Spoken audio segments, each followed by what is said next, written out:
It's hard to know how much to put on these videos, but this is going to be chronicling how the engine came off and how I stripped the frame down. Well, for posterity's sake, and hopefully I'll start putting these videos together for people to look at on YouTube one of these days, but I rolled the frame out and it worked. I had just enough clearance. Actually, I had to have my daughter kind of sit down on the rear just to compress the spring just a half an inch or something, and then I was able to slide her out.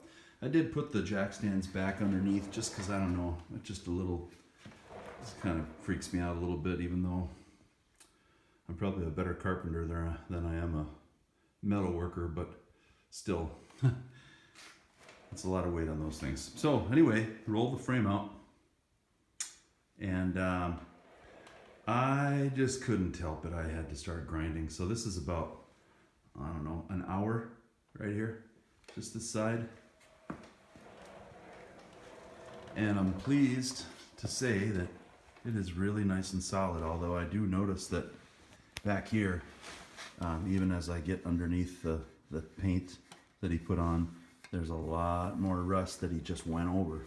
So I'm glad I'm doing it. You know, this I just stopped here so you can see, you know, that's there's some brown under there, but it's solid, which is awesome. Anyway, this is what I'm using. My Makita angle grinder with one of those bad boys on there, and you can see how much I've got of it left.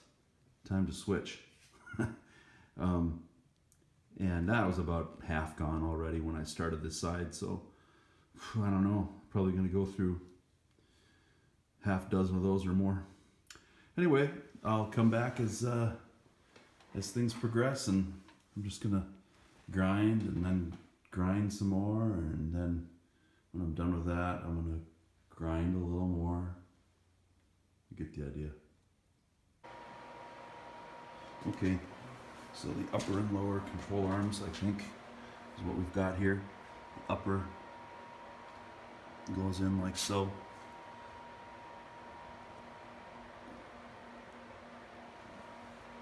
Looks like that from the top.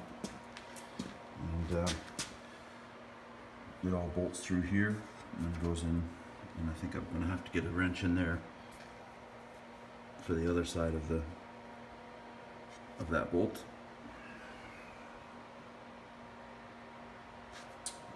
And same thing here.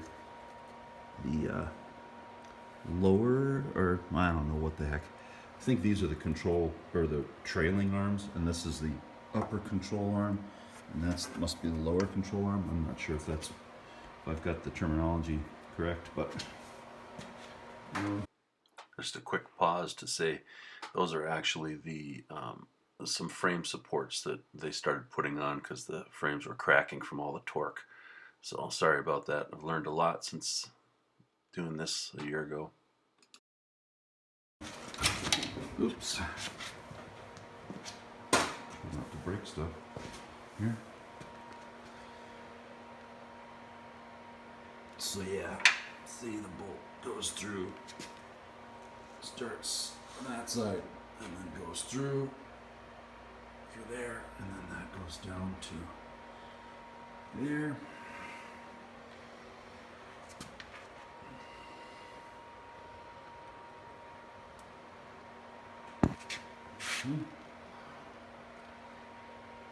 Okay. The shocks are going to change, I think, because I'm going to put coilovers back here to get a little better ride, and I got to box in those lower control, or yeah, lower arms, because I'm going to put a sway bar in. So that's how they look now. Man, I don't know what else you really need to see here. I think that's everything. It looks to me like the bushings are new, but I'm gonna be able to tell that when I get them out. It looks like pretty supple new rubber in there. I think it'd probably ride tighter with polyurethane, but I've heard that it's also kind of stiff, so I don't know what I'm gonna do about that yet. Okay, so that's that. Maybe I should just do a quick look at the front too. Oh boy, there's a lot here.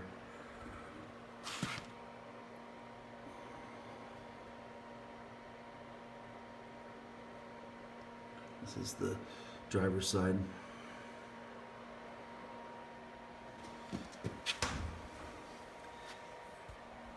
Yeah, see, really dry, and that would handle and steer really crappy right now if I left those in. So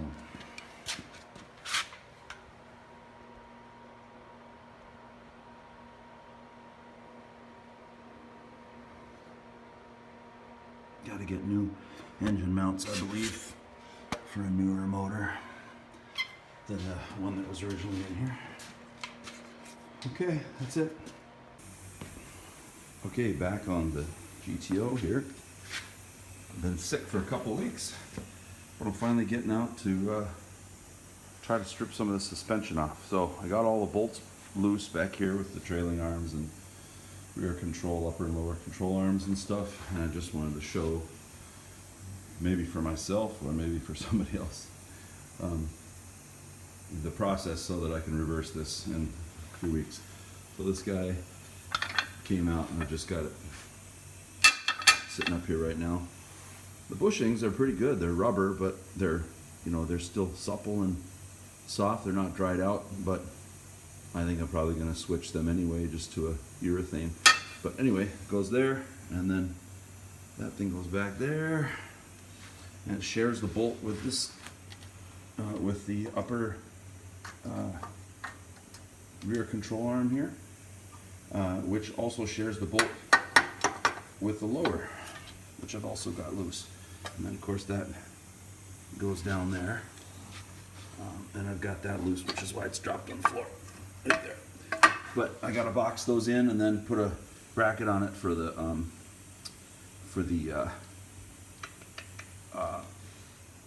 whatchamacallit. I'll get to that next time. The rear tie rod. So, or whatever the heck. So that's how this goes together, just so you don't forget. Okay, so it's a sway bar, by the way. Man, turned 50 and I'm losing it. Okay, I just wanted to show that I just got this out. This is the lower control arm in the back, and the one with the round hole. This is a original Pontiac. So one with the hole goes to the back. The one in the front that ties in with the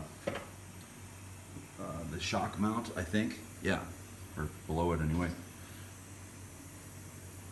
Yeah, it's kind of in the same bracket. Anyway, it's got this oblong hole. All right. Hey, so I just thought I'd document this part. If you're trying to get a Pontiac motor out, the engine mounts, this is a little post for the clutch mechanism.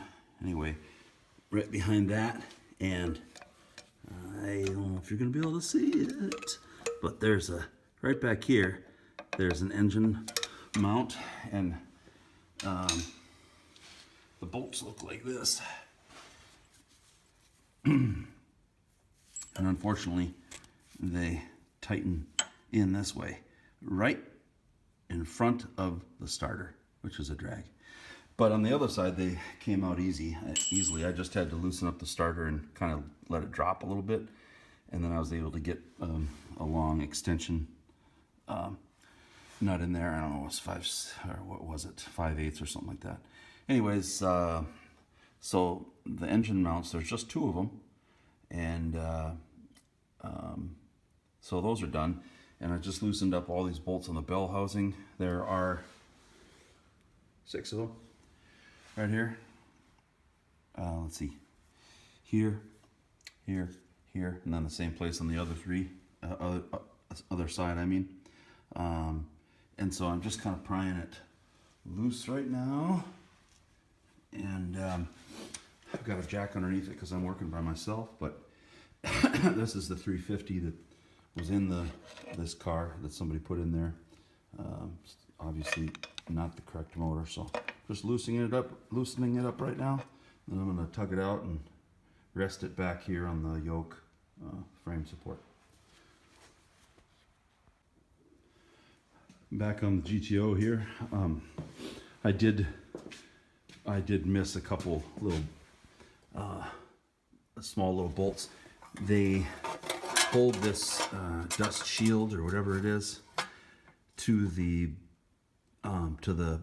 front of the bell housing, and they screw in right through there this way from the front going into the bell housing, not from the back like all of these other ones did. Anyway, this is the 350. I think that clutch and flywheel and everything should bolt on to the 400 that I've got, or 406 technically. But there it is, and now it'll be a matter of stripping all of the parts off of this one to put on to that one.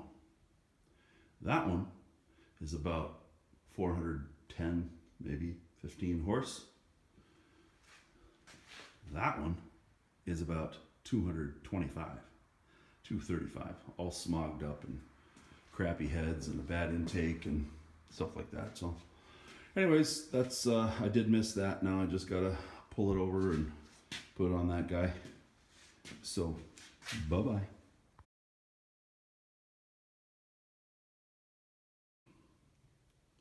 Well, this is as far as I've gotten this weekend.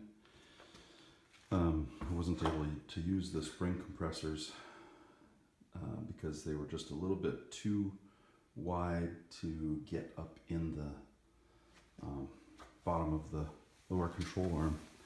So I just was real careful and tied up the